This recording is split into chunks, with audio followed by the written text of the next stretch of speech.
Do me a favor, pick me up later.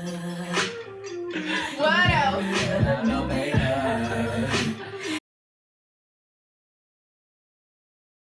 Just wanted you to know.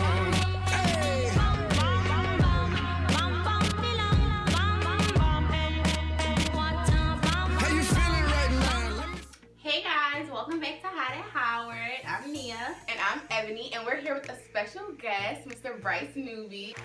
Some of y'all may know him as Banks the Scammer. A mess. Oh my gosh. Today we're going to talk to you guys about his new documentary that's dropping at 4. Yes. How are you feeling? Are you excited? Are you nervous? I'm a lot of bit of both, because this is something that I've really wanted to talk about for a while, and I feel like Howard sort of pushes you to do stuff that you really want to do that maybe before you thought you couldn't do. So I just feel like it was the right time to do it. In a sense, it makes me feel like Black people tend to push the idea of mental illness under a rug.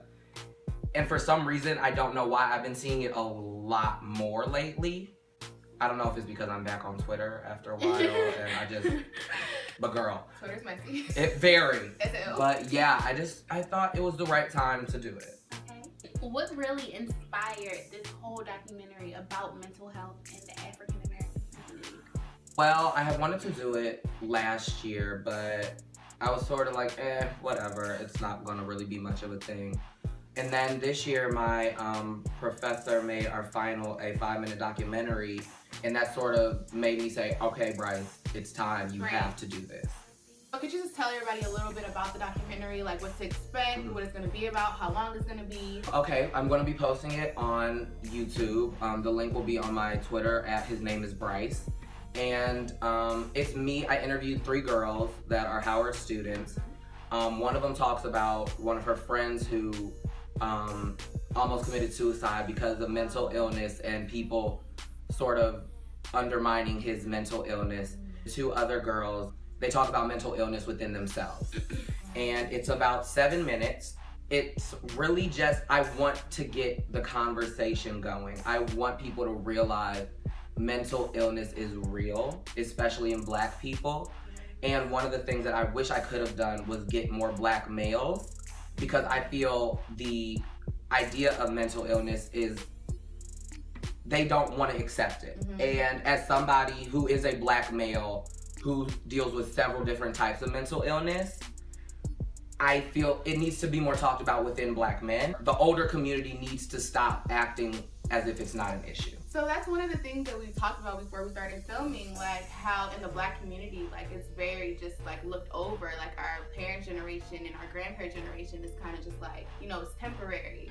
It's just something that, you're just going through. Life is tough. Like you just gotta pray it off and just get through it. But it's really an issue that we need to address, like Nia was saying. They tell us to grow tough and like it will pass, but you have to learn how to deal with it.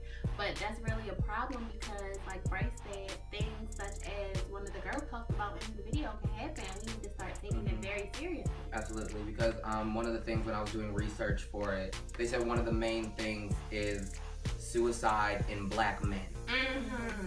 Because of the fact that the constant, whenever boys show emotions, they're like, that's girl, don't show emotions, have tough skin, you can't cry. And that needs to stop because we can't keep losing our men. We're already losing our men to police brutality and reckless stuff. We can't lose them to things that can be easily handled if we just acknowledge the fact that mental illness is real. That also comes a part of like just how I feel like our society is. It's like it's so like hypermasculine, hypermasculinity. It's so big in our society. Like if you go on Twitter, like people, I saw this tweet. There was this boy kissing his mama on the lips. And I saw that too. And I'm like, how at all is that inappropriate? And then there was one with a little boy like kissing his dad. Yeah. And they were like, oh, that's gay. Like, so now a father can't love his son. Like, it's just so crazy. It's really sad in the Black community because a lot of people, they don't grow up with their fathers. So when they see fathers showing love to like, their children, oh, that's not normal. So therefore, it's not right. in their mindset. Yeah.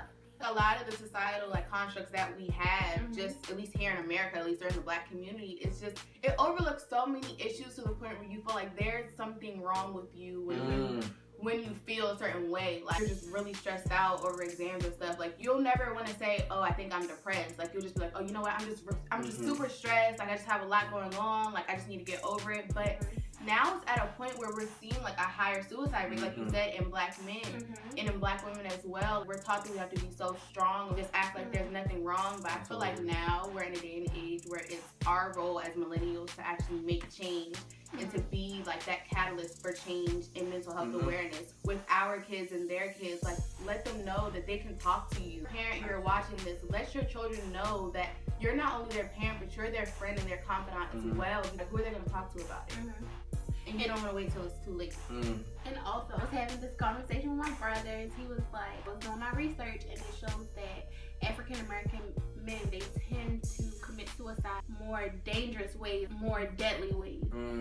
It shows that an African American man, he'll shoot himself or hang himself, whereas the old woman, like, she'll take pills or do something like different. And that's also, it goes back to hypermasculinity. Even when they're committing suicide, it's like they're still thinking like, I can't do it in a weak way, you know, which is really interesting, really sad. So did you have anything else that you wanted to say about your documentary? I just really hope you guys like it. I put a lot of work into it. So yeah. Right, so you guys can find the documentary below in our links, and we'll also link his Twitter and his YouTube channel. So make sure you guys like, comment, and subscribe and share, and we'll see you guys later. You down to play.